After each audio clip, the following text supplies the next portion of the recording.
En esta primera clase teórica vamos a hablar de los textos periodísticos. Primero voy a hacer una introducción general a lo que significa, a lo que quiere decir que un texto es periodístico, y después voy a hablar en concreto de los géneros periodísticos de información, para que podáis hacer la primera actividad evaluable, que es escribir una noticia. No sé si os habéis preguntado por qué el tema se llama El cuarto poder, pero si leéis esta explicación que tenéis aquí al principio del libro digital, en el primer capítulo, vais a encontrar la razón. Por tanto, yo os invito a leer esto y a relacionar la expresión cuarto poder con el periodismo en concreto. Cuando hablamos de los textos periodísticos, nosotros vamos a hablar eminentemente de la prensa escrita. ¿Por qué le llamamos prensa escrita? Bueno, pues porque es la prensa que se transmite por medio de papel. Si se transmite por medio de papel, como los periódicos o las revistas necesitan ser impresos antes de que salgan a la calle, no es tan inmediata como, por ejemplo, las noticias de la televisión, que sería otro tipo de prensa, y por eso también algunas de las noticias están desactualizadas, porque muchas veces pasa que acaba un partido de fútbol tarde y la crónica no aparece el día siguiente, sino al otro. En los periódicos en papel. Se considera, sin embargo, que como tiene espacio para la reflexión, es un género fundamental como fuente de opinión.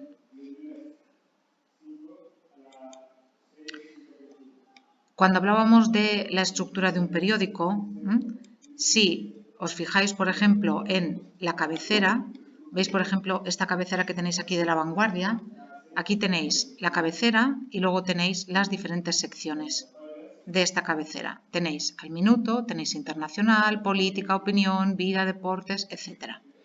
Por tanto, cuando hablamos de la estructura del periódico, tenemos que tener en cuenta las secciones que tiene el periódico. Por una parte, la portada, que sería la primera página del periódico y en la que nos encontraríamos resumidas las noticias más importantes. Aquí, por ejemplo, tenéis un enlace a las portadas del País del año 2019. La contraportada, que es la última página de un periódico. Siempre estamos hablando hasta ahora de periódicos en papel, recordad, donde hay noticias, reportajes, entrevistas, etc. Aquí si clicáis os vais a encontrar con una contraportada, algunas contraportadas pues, del periódico. Por ejemplo, aquí veis la diferencia entre cómo es la contraportada del periódico y cómo es, por ejemplo, una portada, en este caso del País. Veis que tenéis diferentes informaciones y luego hay diferentes secciones fijas, es decir, bloques temáticos. Por una parte nos encontraríamos nacional, por otra parte internacional, economía, cultura, deportes, opinión. Hay mucha gente que empieza los periódicos por el final. Normalmente al final están las secciones de televisión, de sociedad y de deportes. Cuando el periódico es local, muchas veces también tiene una sección que justamente se llama local y a veces incluyen secciones variables en las que se trata en profundidad un asunto determinado. Por ejemplo, cuando hay un mundial de fútbol, los periódicos tienen una sección muy importante donde se trata justamente de eso, de cómo va el campeonato. Muchas veces también los periódicos dominicales incorporan secciones nuevas con reportajes, con entrevistas, a veces también con textos de opinión que tienen, en fin, un desarrollo más largo que el que tiene el periódico normal o el periódico de cada día entre la semana. Vale, ¿cómo se organiza esa información? Fijaos, por ejemplo, en estas noticias que tenéis aquí. Aunque no las podáis leer, supongo que tenéis claro que esta noticia que tenéis aquí abajo no es tan importante como esta noticia que tenéis aquí.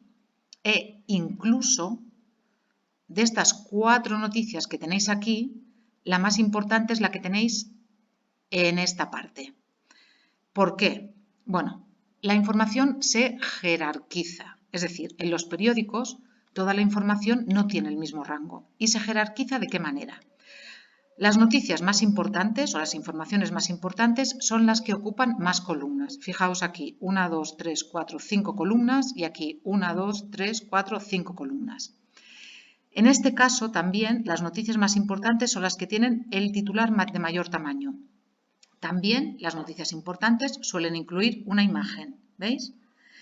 También las noticias más importantes aparecen antes en el periódico, en las primeras páginas de la sección, y también aparecen arriba. Las noticias de la parte de abajo de la página tienen menos importancia.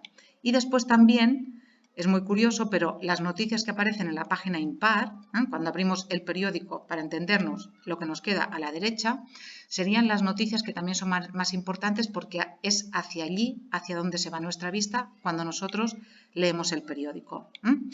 Estas son las páginas más importantes, también son las páginas donde cuesta más poner la publicidad.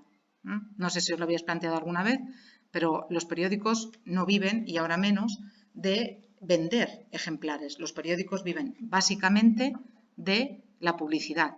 Y de hecho, cuando se van a incluir las noticias, lo que recibe el redactor es una página con recuadros en los que no puede escribir porque son recuadros en los que va la publicidad.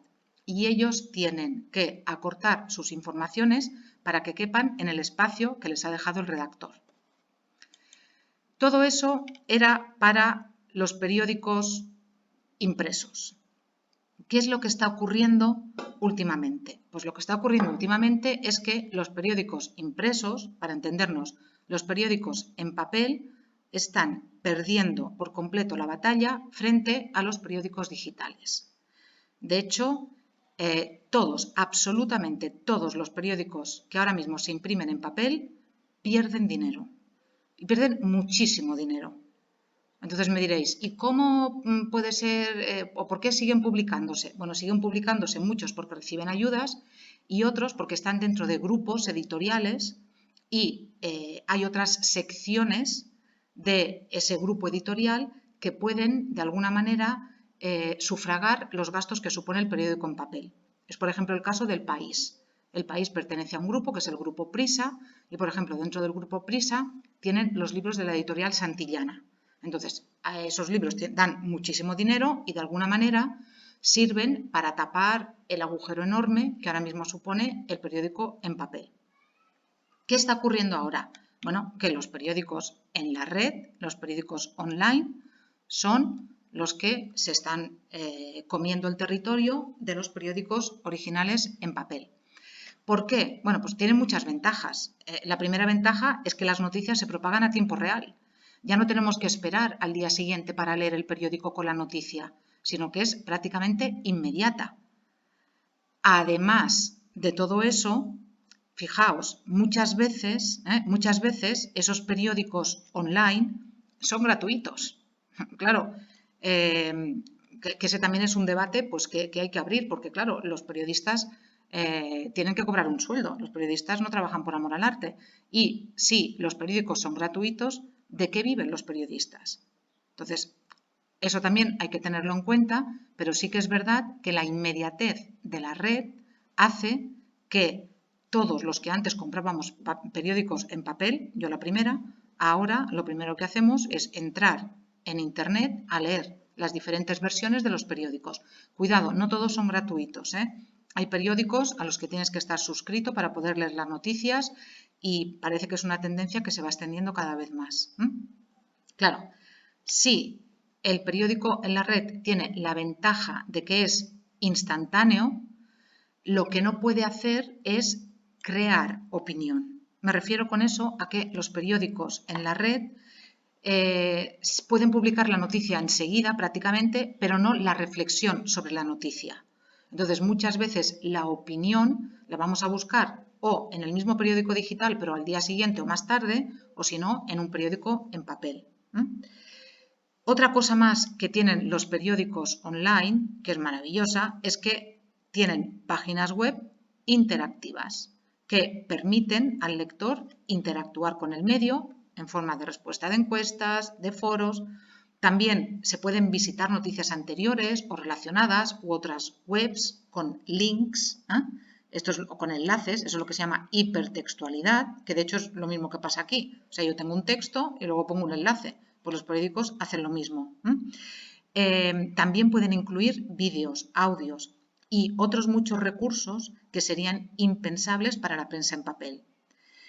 De hecho, bueno, ya os he dicho que la prensa en papel está viviendo una crisis permanente desde hace algunos años y, por ejemplo, el periódico Público en el año 2012 cerró su edición en papel y ahora solamente tiene una edición digital, que si clicáis aquí la podréis ver. Yo, como tarda mucho, no os la voy a enseñar ahora. Por su parte, por ejemplo, hay periódicos como, por ejemplo, el diario.es, que es este periódico que tenéis aquí. El diario.es es un periódico que es nativo digital. Es decir, es un periódico que nació, de hecho, de periodistas a los que despidieron del diario Público cuando pasó a la edición en papel, perdonad, cuando cerró la edición en papel. Entonces fundaron el diario.es y es un diario, en fin, muy interesante porque es nativo digital. Si queréis conocer más diferencias y semejanzas entre los dos tipos de periodismo, aquí tenéis también un enlace a un artículo que es muy interesante en el que se habla justamente de eso, de las diferencias y semejanzas que hay entre el periodismo tradicional, entendido como el periodismo en papel, y el periodismo en Internet, que es algo absolutamente nuevo a lo que nos tenemos que acostumbrar. Ya os digo, la reflexión es si tiene que ser gratuito o no.